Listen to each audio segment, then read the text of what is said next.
अस्सलाम वालेकुम dear students. हमने फ्रेंच रेवोल्यूशन डिस्कस किया था जिसमें हमने तीन फिलोसोफर्स की बात की थी, मॉन्टेस्को, आपका वोल्टियर और रूसो की बात की थी। आज की इस वीडियो में हम फ्रेंच रेवोल्यूशंस की बात कर रहे हैं, लेकिन हमारा टॉपिक है आज का कांग्रेस ऑफ वियना और कंजर्वेटिव ऑर्डर्स ऑफ यूरोप।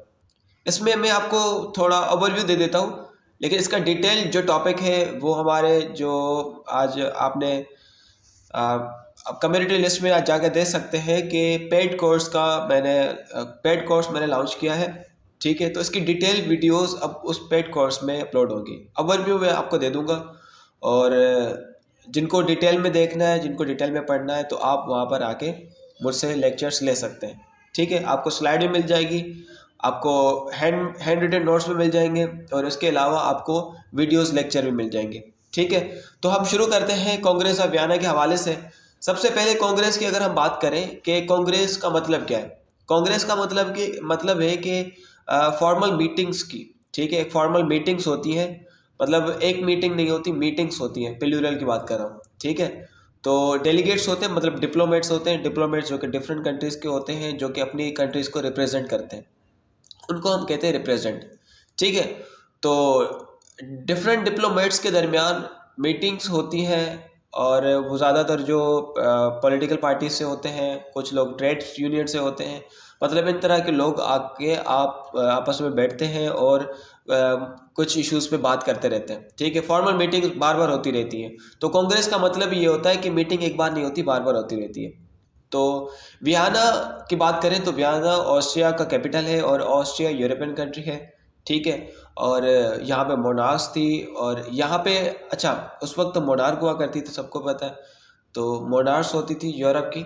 और कांग्रेस ऑफ वियना इसलिए बुलाई गई थी, Congress of Vienna Napoleonic wars की वजह से बुलाई गई थी, क्योंकि हमने फ्रेंच रेवोल्यूशंस का पढ़ा है, और नेपोलियन वार पे हमने पहले भी डिस्कस कर चुके हैं कि नेपोलियंस जब जर्मनी का यूनिफिकेशन हुआ, फिर फ्रेंच रेवोल्यूशंस के जो रिवोल्यूशन होता है उसको हाईजैक कर देता है और खुद उसका एम्पायर बन जाता है, और उसके बाद बहुत सी सीरीज ऑफ वार चलती रहती है नेपोलियन की। ठीक है, तो फिर जो है ना, ये कोशिश करते हैं कि नेपोलियन ने जो भी कुछ किया उसको, उनके रूल्स और पॉलिसी को सब कुछ ख़त्म किया जाए, उनकी मेमोरीज को ख़त्म किया जाए, और यूरोप को जो है ना एक नया शेप दिया जाए। ठीक है, तो नेपोलियन ने फ्रेंच रेवोल्यूशंस में एक बड़ा की रोल प्ले किया है। ठीक है, और ये फ्रेंच रेवोल्यूशन था 1789 से 1799 तक। ठीक है, तकरीबन 10 ईयर्स। और फ्रेंच रेवोल्यूशंस का मतलब आपका जो नेपोलियन था वो खुद फ्रेंच रेवोल्यूशन का सपोर्टर नहीं था। ठीक है, लेकिन बाद में ये खुद जो है ना पहला कौंसिल बनता है फ्रांस का। ठीक है, 1799 से लेकर 1884 में फोर्थ तक ये काउंसिल रहता है फ्रांस का। और काउंसिल जो होते हैं वो ऑफिशियल रिप्रेजेंटेटिव होता है कंट्री का, जो कि लोगों के लिए काम करता है, लोगों की हेल्प करता है, और फॉरेन रिलेशंस को मेंटेन करता है। ठीक है, फिर उसके बाद ये 804 में, ठीक है, 1804 में ये पहला एम्पायर बनता है फ्रांस का। और नेपोलियन को जब पहली मतलब वाटरलू में दो जंगें होती हैं, और वाटरलू में जब उसको डिफीट हो जाता है 1850 में, तो फ्रेंच जो मोनार्क होते हैं वो रिलैक्स होते हैं, और वो कांग्रेस ऑफ वियना बुलाते हैं। ठीक है, तो कांग्रेस ऑफ वियना ये सेकंड टाइम था जब इन्होंने कांग्रेस ऑफ वियना बुलाई थी। इससे पहले इन्होंने 1814 में कांग्रेस ऑफ वियना पहले ही बुलाई थी। ठीक है, जब नेपोलियन को ना मेडिटेरियन आइलैंड ऑफ एल्बा में एग्जाइल किया गया था। ठीक है, फिर नेपोलियन बाद दोबारा आता है, तो मीटिंग दोबारा बुलाई गई थी। ठीक है, क्योंकि वो चाहते थे कि वो जितनी भी टेरिटोरीज़ के इशू थे वो मतलब जो डिस्ट्रीब्यूशंस थी उसको रिस्टोर करें, और जितनी भी टेरिटोरीज डिवाइड हो चुकी हैं उनको आपस में डिवाइड करें, डिस्ट्रीब्यूट करें। ठीक है, लेकिन वो मसला जो होता है टेरिटोरीज का वो सेटल नहीं हो पाता, और नेपोलियन को दोबारा चांस मिलता है और दोबारा वापस आ जाता है फ्रांस में, और ये आके किंग लुइस 18 को ओवरथ्रो कर देता है। सही है।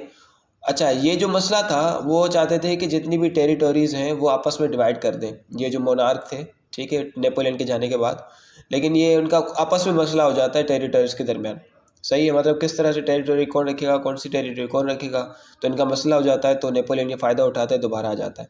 ठीक है, तो मोनार्क रेवोल्यूशन के अगेंस्ट थे, तो ये चाहते थे कि इस तरह से इस तरह का कोई सिस्टम बनाया जाए जो कि पीस मेंटेन कर सके, जो कि हमारे पीस मेंटेन के लिए इनफ हो।